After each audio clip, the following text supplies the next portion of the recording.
In the early days, the world was a much simpler place where people were familiar with the uses of the natural environment and needed not the advanced technology of modern medicine for healing. But like all forms of information, there are hierarchies of knowledge when it comes to the study of plants. I'd say the man who was probably the wisest in this area, and all areas of knowledge due to the gift he'd received, is Solomon.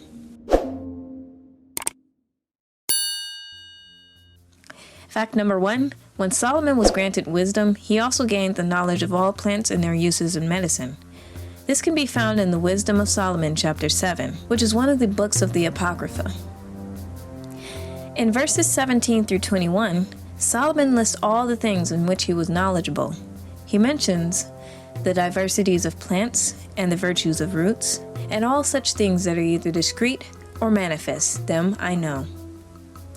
Fact number 2, I read in the Apocrypha where Esdras was told by an angel to eat only of the herbs of the field on his 7-day fast. This is in 2 Esdras chapter 9, verses 24 through 26, which reads as follows. But go into a field of flowers, where no house is built, and eat only of the flowers of the field.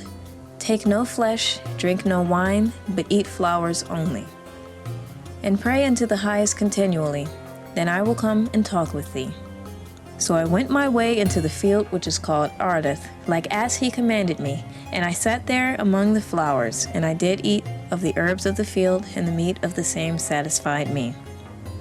There were other biblical figures who fasted in similar ways. This goes to show the spiritual connection between living plants and how they complement spirituality rather than suppress it. There's no doubt that the creations of the Most High play a major role in the lives of believers. Fact number 3, which is also a question. The scripture made a point to mention clean and unclean meats, but what about plants? Some plants are toxic, and not to mention mushrooms.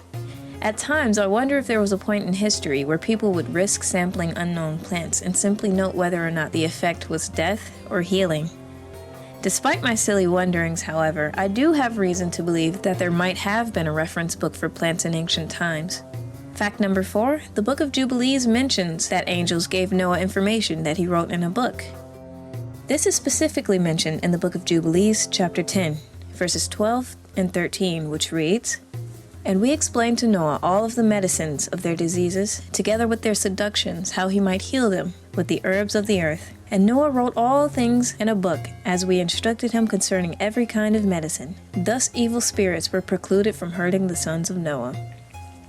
Fact number 5. As you heard in the scripture I mentioned from Jubilees, there was a time when many believed that evil spirits brought on illnesses. Now, people to this day believe that certain plants ward off evil spirits.